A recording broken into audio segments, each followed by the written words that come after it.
Sige po sir, sa uulitin mukhang gutom na po ang madam. Bulalas ng isang boses na halata namang nagbibiro sa sinasabi niya. Ang kaibigan ko lang naman at mga kasamahan namin, kaya naman nag-ready na rin ako na aalis. Kasi may trabaho pa akong naghihintay sa akin, at baka magalit pa si Miss Mangiba. Pagdating nila dito sa living room, nakatayo na ako at nakaabang na ako sa kanila. Dahil makikisabay na akong umuwi, nakangiti pa ako sa kanilang lahat habang ako'y nakatayo.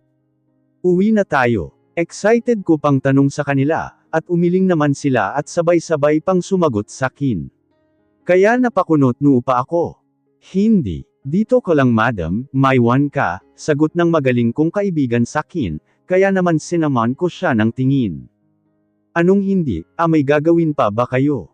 Tara natulungan ko na kayo, para makauwi na tayo ng maaga. Sabi ko ulit at baka naman pinagtritripan lang nila ako. Ganyan kasi sila minsan sa akin. Pero umiling-iling lang sila sa akin, na mukha naman silang seryoso lahat. At si Jana mukhang nagmamadali ng umalis. May one ka dito Bessie, bye-bye. Palam pa nila at agad-agad na silang tumungo sa may pintuan, na akala mo naman may humahabol sa kanila. Hoy sandali, sama ako, sigaw ko sa kanila, ngunit tumakbo na sila palabas ng pintuan. At agad na nilang sinara ang pinto. Ngumiti pa ang babae ng may kahulugan, bago niya ako iniwan. Nakatulala pa ako sa ginawa nila sa akin. Paritot paro naman ako sa paglalakad dito sa sala, at pinapanood lang ako ng bata. Pakamot-kamot pa siya sa kanyang ulo, na akala mo nahihilo na sa aking ginagawa. Mine, I feel dizzy, stop walking. Ito na nga at nagreklamo na si Mamang Liit. Kaya naman umupo na ako sa tabi niya.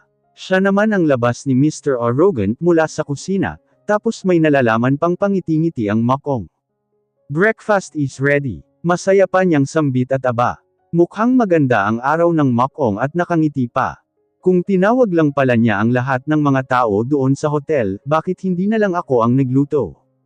Engat din eto minsan. Buddy come on let's eat, tawag niya kay CJ pero ang bata ayaw pumunta sa kanya. Sabay tingin pa sa akin na akala mo nagpapasak lolo. Aba anak niya kaya ito. Pero syempre joke ko lang yun. Hinawakan ko na ang kamay ni CJ.at pumunta na kami sa dining at nilagpasan siya. Napabungisngis ako sa kanyang itsura, akala mo natalo ng milyones. Pati si CJ nakikitawa na rin sa akin ang batang ta. Ngunit pagdating namin ni CJ sa dining ganun na lang ang aking gulat, sa dami ba naman ng pagkain na nakahain sa mesa. Ano to fiesta? Malakas kong bulalas. Dahil nakasunod pala siya agad sa amin ni CJ, samantala naman ang bata parang tuwang-tuwa pa sa nakita niyang pagkain sa hapag. Ngunit hindi pa kami nakakaupo ni CJ, ay may nag-doorbell mula sa labas. Si Mr. Arrogant na din ang nag-presenta na magbukas ng pintuan. Ngunit nag-presenta pa rin ako. Ako na ang pupunta sir, baka si Jana yun at may nakalimutan. Presenta ko sa kanya, tumungo lang naman siya, kaya tinungo ko na ang pintuan. Pagbukas ko ng pinto isang nakangiting Tams, at nakangisi na Sir Michael ang bumungad sa akin. Nagtataka naman ako, di ba galing na siya kanina, sabi nga di ba siya yung nagbigay sa damit ko. Bakit andito sila sa ganito kaga, kausap ko sa sarili ko. Bumalik lang ang diwa ko nang nagsalita si Miss Tams. Hindi mo ba kami papasukin beauty? Uwi na lang kaya tayo babe. Nakapout pang labi ni Miss Tams, at nakakalukong ngiti niya sa akin. Napangiwi pa ako sa kanyang inasta. Ngunit nahiya naman ako sa aking ginawa, dahil oo nga at kanina pa sila sa labas, medyo mainit na rin kasi dahil may araw na. Ha? Sorry pasensya na ma'am, sir, pasok po kayo. Ay ako sa kanila dahil nahiya talaga ako sa inasta ko. Sus, joke lang beauty ikaw naman. Good morning sa'yo, sagot niya sakin sabay beso, medyo nahiya naman ako, dahil hindi pa rin maalis sa isip ko ang katayuan namin sa buhay. Morning Adeline, nakangiti naman na bati ni Sir Michael. Bakit ba ang bait ng dalawang ta? Kausap ko pa sa sarili ko. Kaya naman sinuklian ko na rin sila, nakakahiya naman kung magpapa-special pa ako no. Halina kayo, sir, ma'am, nasa dining na si Sir Arrogant, este ang CEO, mukhang kayo ho ang hinihintay, nahihiya kong sagot sa kanila. Si Miss Tams kakaiba ang ngiti, samantalang si Sir Michael iba din ang ngiti. Pumasok na silang dalawa sa wakas. Kaya pala maraming pinaluto si Arroganti kasi may bisita pala. Drop that Sir Adelan please. Maya't maya saad ni Sir Michael sakin, mas lalo tuloy akong nahiya. Tapos pinasigundahan pa ng kanyang girlfriend. Oo naman beauty, pati sakin pakiramdam ko ang tanda-tanda ko sa'yo, kapag tinatawag mo akong miss o kaya naman ma'am, do. Pasuplada pa niyang bulalas, kaya hindi ko napigilan ang mapabungis-ngis sa sinabi niya. Kung sabagay sa shop nga niya Diyosa ang tawag ko sa kanya, walang ma'am. Sorry, halina kayo sir, Miss Tam dahil kanina pa nila kayo inaantay. Nahihiya ko pa rin nasagot sa kanila. Nagkibit balikat naman si Sir Michael, at ngumiti naman si Miss Tams. Ngunit nagsalita ulit si Tams. Magtatampo ako sa iyo kapag tinawag mo pa akong miss, o kaya naman ma'am. Tatanggalin kita sa coffee shop ko, panakot pa niya sakin, kaya naman napalunok ako. Wag naman ganun, sayang ang kita. Tapos ang bilis niyang naglakad, dahil nauna na ang kanyang boyfriend, kaya naman hinabol ko. Miss Tam, I mean Diyosa. Sigaw ko sa kanya, dahil diretso lang siya sa paglalakad, tumigil naman siya. Ayaw ko kayang mawalan ng part-time no. Yes, nakangisi niyang sagot sakin. Kaya naman nilapitan ko pa siya, at hinawakan ang kamay. Mukhang inaasahan naman niya, hindi mo ako tatanggalin sa work ko diba, kapag hindi kita tinawag na miss or ma'am, sabi ko na nilakasan pa talaga ang mga katagang ayaw niya. At tumungo naman. Kaya naman madali naman akong kausap. Yun lang pala O sige, magmula ngayon Diyosa na itawag ko sa'yo, basta wag mo na ako tatanggalin ha. Promise mo yan, sabi ko pa sa kanya at tumanggaw-tango naman.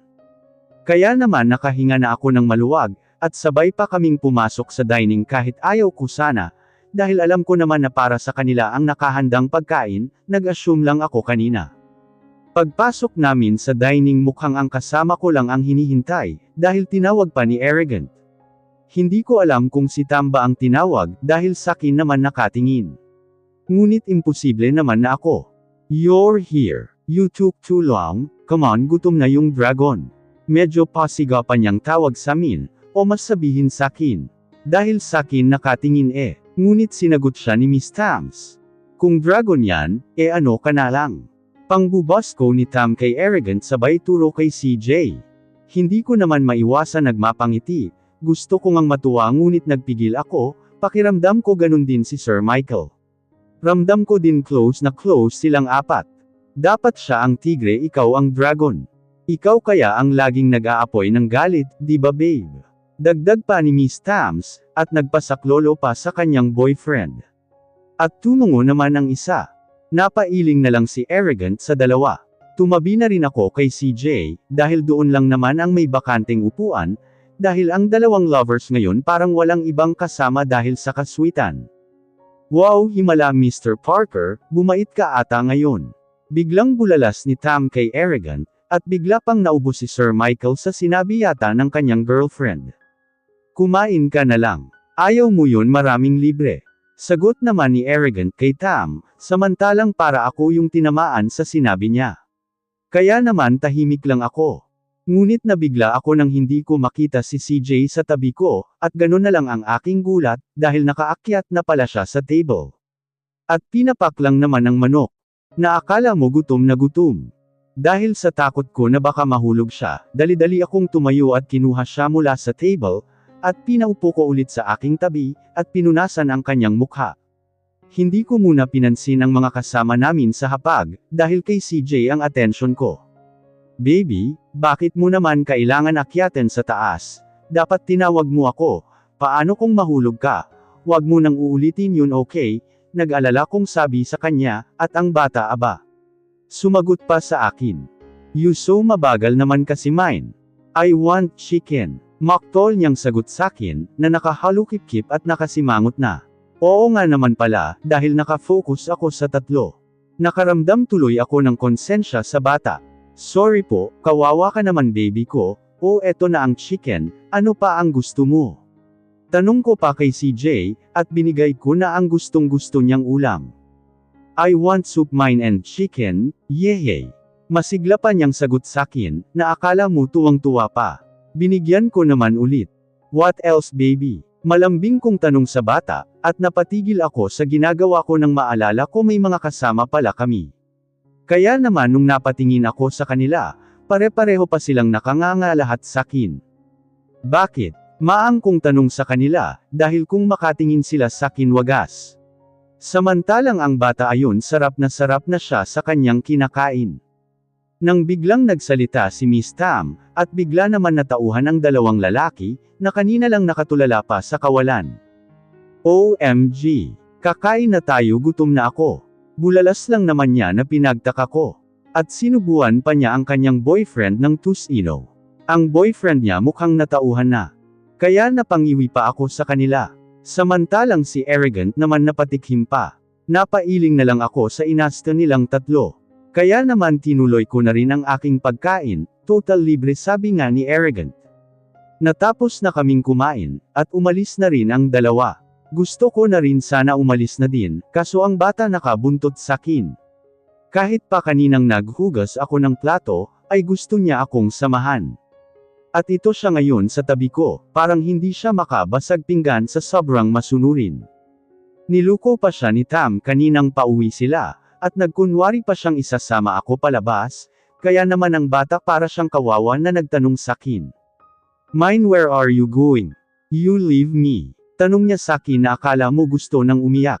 Mukhang inaasahan naman ni Miss Tams ang mangyari, kaya naman siya pa ang sumagot.